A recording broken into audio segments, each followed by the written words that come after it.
Hi everyone, and welcome to another episode of GrowthCast.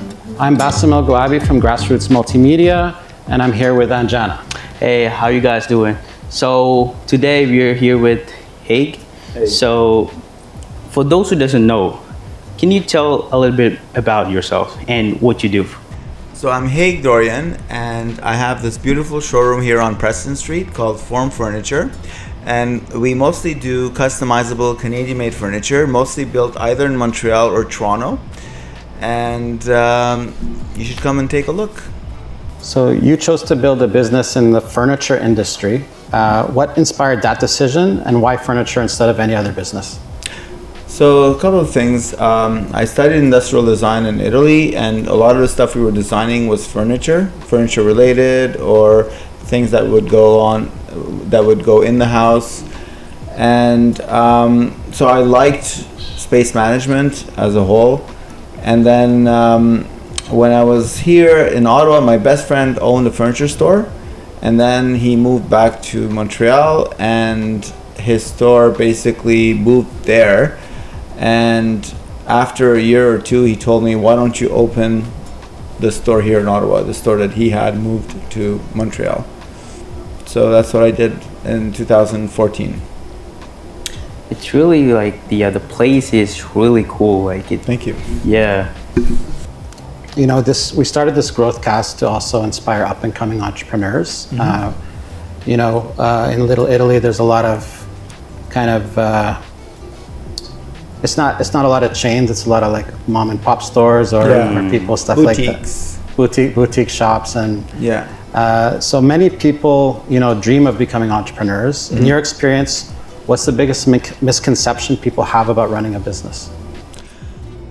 Well, I don't know about people's misconceptions because everybody might have different ones, but running a business is harder than working for someone, for sure. I've worked for people all my life until 12 years ago, and you always have to reinvent yourself, or else, things are things are changing nonstop, and you're becoming in a more and more competitive environment. Everything's moving quicker and quicker, so you have to adapt faster and faster. You have to reinvent yourself faster and faster. So when you own your own business, you don't have an hour of complete free time, because you're always running it. You're always thinking of something. You're always being reminded that you have to do something. You're always, basically, if you don't mind being an entrepreneur, basically it means like having a baby that you have to tender to nonstop. That's what I would compare it to, really. Yeah, I heard that too. A lot of people say is that, at the first few years, you got to take care of it. After that, the business will take care of you. It used to, maybe in the good old days, maybe, but not anymore. You got to keep taking care of it. Yeah, you need to keep changing things, reinventing, following the flow, especially in my business, you always have to adapt to what's new. So there's always changes in the design of furniture, and even the way they're built. Like, we have now sofas with metal frames with fiberglass slats instead of webbing or coils. So things change all the time. 5 years ago, nobody would have heard of that. So you have to adapt quickly, and not only for the product design, but also for supply chains. How things are moving so fast now. You might have a steady stream of supply somewhere, and all of a sudden it stops. So you have to find a substitute, So that's what we're facing with today. Yeah, so like in these days, like a lot of entrepreneurs, they would like to start a business, but as they go through all these trials and everything, they just suddenly stop. Like, most of these people, what they're doing is that they're tying sales, business to success. Throughout your career, what's that one turning point of the business? Like, all right, the aha moment, in other words. I initially opened at City Center. It was a 4,000 square foot showroom. And then I opened the second showroom in Old Ottawa South, again, roughly 3,500 square feet. So I was playing ping pong with the clients all the time. Oh, you want to see that? It's in the other store. Oh, you want to see that? So basically, I decided to get just a bigger store and, you know, on a more busy street and, you know, just have one store. And it just happened that this lease was signed a month prior to COVID. So my big aha moment was going through the renovations during COVID, which was really, really difficult. You couldn't plan anything. Well, even if you did, nothing went to plan. So when this store was finally ready, 2 years after we signed the lease, that was my big aha moment. Like, finally, I can maybe breathe a bit. But it was very, very tough. It definitely tested my resilience. It definitely tested how far I could go without cracking. Mind you, I did crack a few times, but you know, you do.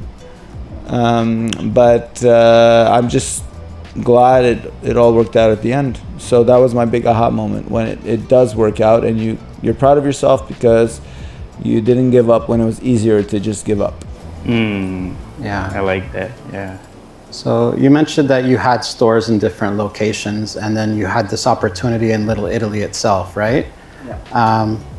So you'd be probably well positioned among different owners to tell us what makes Little Italy special for your business. Okay.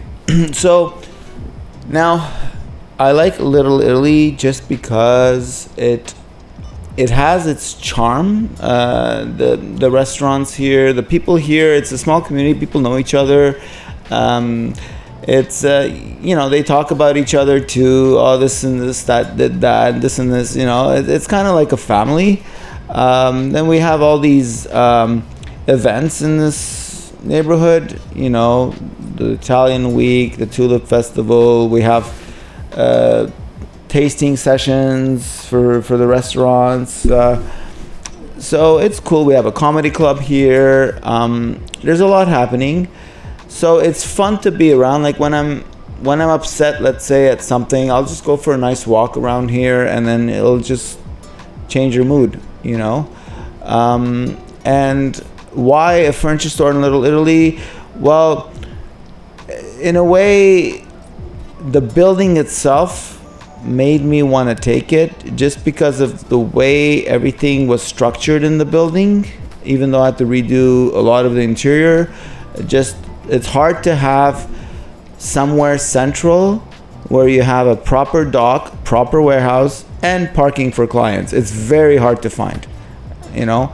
And I didn't want to be in a strip mall somewhere. I didn't want to be, you know, at Train Yards or Lansdowne, or, you know, I just wanted a building where I could operate like it was my house as a store, you know, if that makes sense. Yeah, like we said, it's like a beautiful place, good location, Little Italy, right across from Dow's Lake. Yeah. So I'm curious, like, you know, the inspiration for Form Furniture, it's its own standalone store, right? Yeah, it's a standalone store, yeah.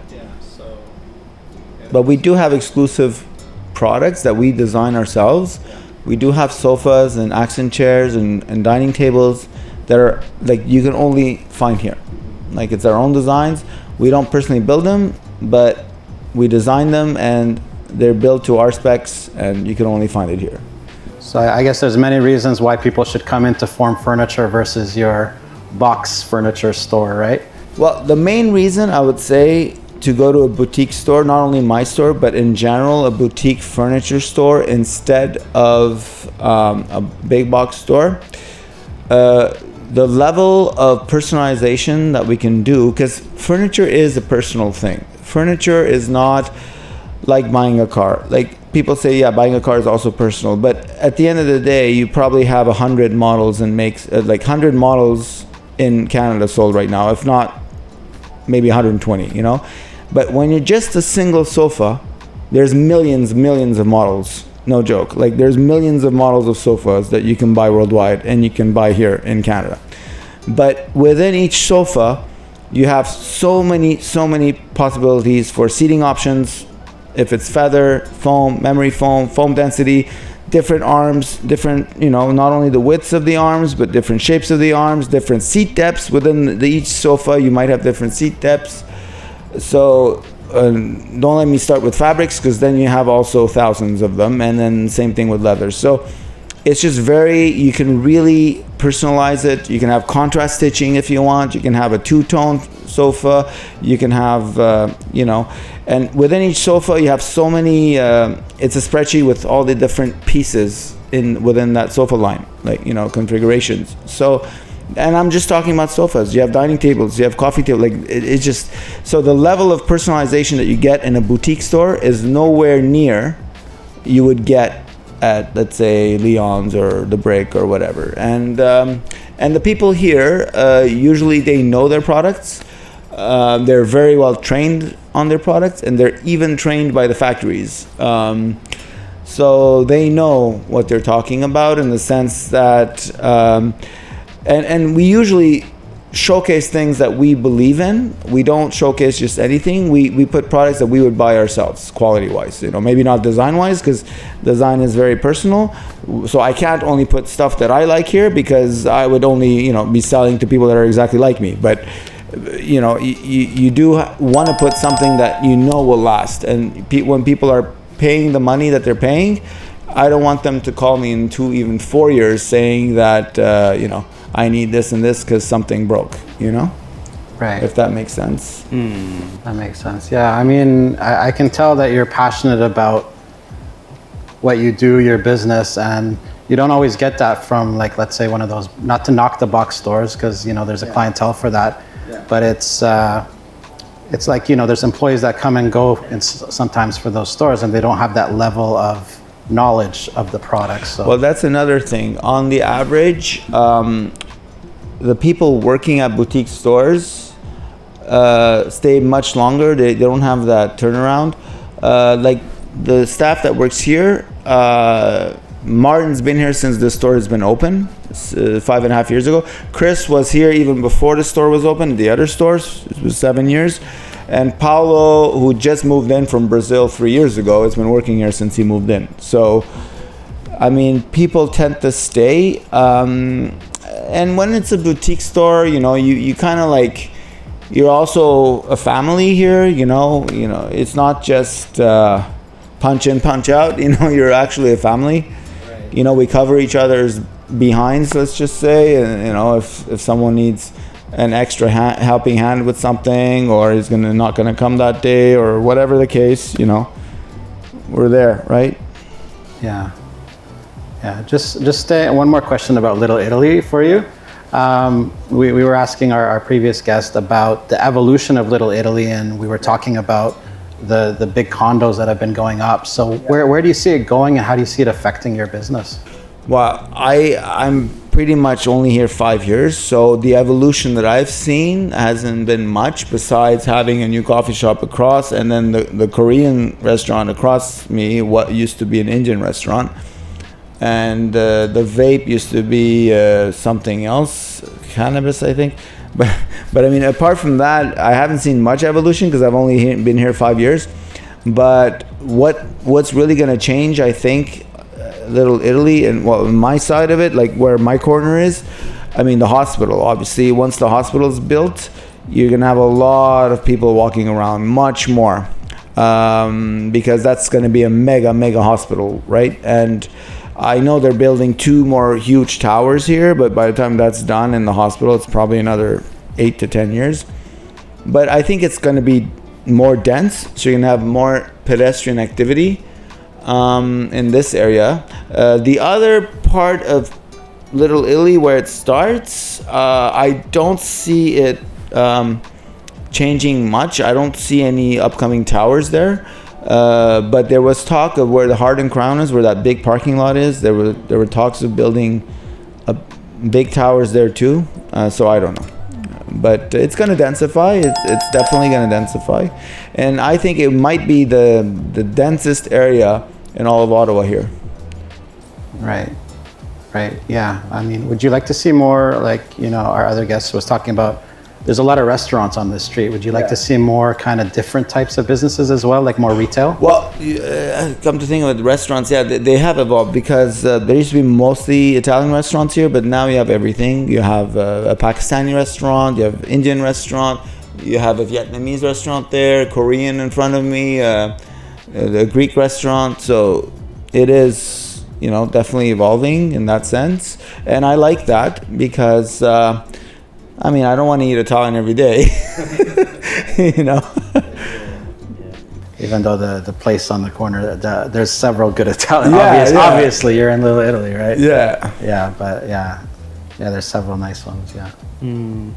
Yeah, so getting back to the entrepreneurship, so there will be entrepreneurs, young entrepreneurs on their 20s, 30s, will be watching this video. So this is something that a lot of people on my age and a lot of people on their teenage years, that they think that they have time. What do you think about it? Well, I think entrepreneurship is something that you enjoy doing. So if you enjoy doing it, then do it as early as you can. Entrepreneurship is nobody should become an entrepreneur if they don't enjoy doing it, because you will realize the time you spend doing what you do is most of your life. So if you don't enjoy doing what you do most of your life, then don't do it. Now, entrepreneurship is a very general word because you can do what you like in life and be an entrepreneur at it. Let's say you love biking, you're crazy about biking, everything in your life is about bicycles, so work in that field, find something that you like, you can maybe set a business in that, or whatever the case. So you love cars, you maybe you want to work on cars, it just because entrepreneurship, yes, some people that are the true entrepreneur can basically make something out of anything, like sell you anything. That's a true maybe entrepreneur. But I would think most people running boutique shops are passionate about what they do, about the business itself. Not passionate about being entrepreneurs as such, but passionate about the actual business that they're running, So furniture is a passion-based business. Just like art is passion-based, architecture is passion-based, So your question is, should I enjoy my life first and then become an entrepreneur? Well, you see, it's a true entrepreneur will enjoy being an entrepreneur. But also, a guy who really has a passion can turn that passion into a business as well. So if you can link both together, honestly, that's it, jackpot. You got the lottery right there. Yeah, you did mention that it was easier when you were doing jobs than it is as an entrepreneur, but I guess the passion keeps you going, right? The passion keeps me going, and having staff to pay, having rent to pay, that keeps you going. Like basically, it's just think of it as your own pocket. Let's say, just say your own pocket, okay? You have credit card debts that you have to pay, or you have all this money in the world and you can do whatever you want. If you have to work to pay those credit card debts, okay, you will keep working because you have to pay them, right? But if you had all the money in the world and you can stop anytime, you're more likely to think about stopping. But if you can't stop, you'll keep going, right? But I'm not saying I'm doing this because whatever. I'm just saying having obligations in life makes you go the extra mile. That's what I'm coming to. Not having obligations in life makes you want to quit quicker, okay? That's why you hear of a lot of stories where people were born in very rich families and then they didn't do much with their lives because it was easily given to them and they didn't have obligations. They didn't have that sense of obligation. They weren't raised with a sense of obligation. you know? So having that sense of obligation allows you to go that extra mile.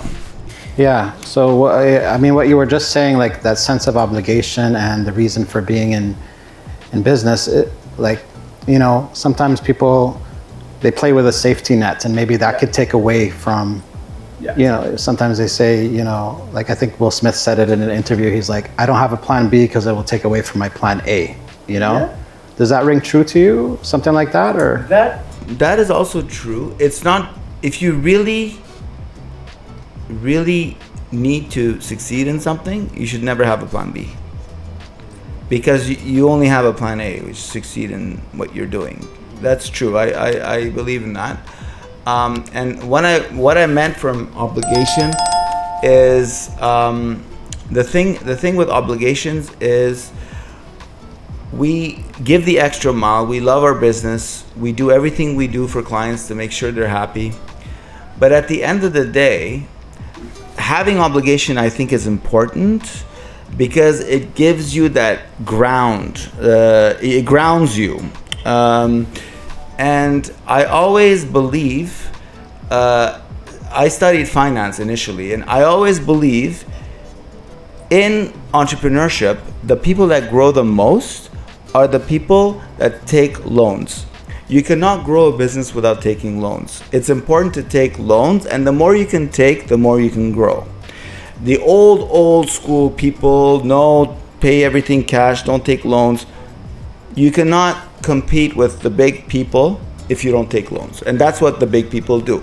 Every big corporation, they have massive loans, and that's the only way to growth. So what do you think about success? This is a question that we ask most of the people that we get it on our podcast. Like, what do you think about success? So what is success to me? Okay. The most important thing, what success is to, and it should be to anybody, is if you do something that doesn't affect your health negatively, it makes you happy, that is success. I have 3 kids, and I keep telling them, do what you enjoy doing and don't look back. It's okay to fail. Everybody fails. I've failed sometimes, and I might fail again. And the important thing is to get up again, and not look back at your failures, but learn from your failures. And what success is accepting that we move forward by making mistakes. You can only move forward by making mistakes. You can never move forward smoothly without making any mistakes, you know, and learning from your mistakes. But success really is doing something that you inherently love and keep doing it because you love it. Yeah, another question, and I know we're asking you a lot of questions, but it's a good conversation, you know. For entrepreneurs, like I know in my own life, I've benefited a lot from the relationships I've built in when I was in college, other business owners, things like that. So have you had, you know, when you went on this path, did you have certain mentors in your life that kind of helped you along the way? Yeah, for sure. Yeah. I mean, my friend who owned the store in Ottawa, he's my best friend, and he helped me a lot. But mentors, I mean, my main mentors, I think, when I look back, it's people that I've been close to, really. Friends that I've had, people that have listened to me when I needed a helping hand, or people that listened to me when I just needed someone to listen to me, you know? So I think the people that have kept me going and that were beside me, that believed in me, are my true mentors, you know? Because those are the people that I've looked up to, really. Like, I've never compared myself to one person in my past where this person really made me who I am. No, I think it's just a whole group of people that have helped me along the way. Which is so important, right?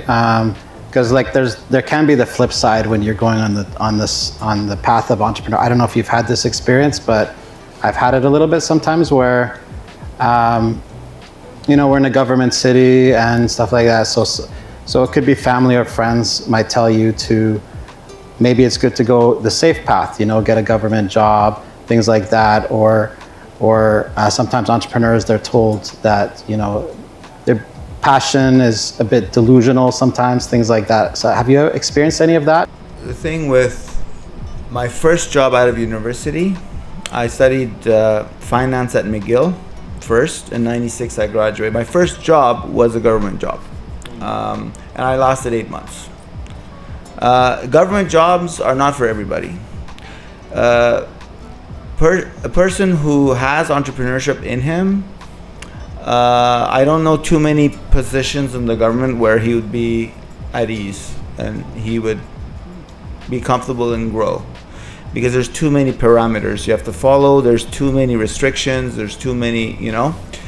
Entrepreneurs usually, it's nice to have parameters, but they also need they need no roof, like basically an open ceiling.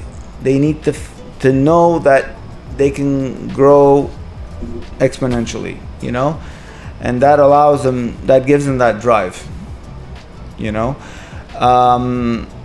Now things have changed. The world as a whole is, the rich are getting richer. It's harder to be at that level where you can compete with the big boys, you know. That's true. But given that, what's important now is to find a niche. Always find a niche. At the end of the day, if you don't sell, you don't survive. So you have to find that niche who will buy from you.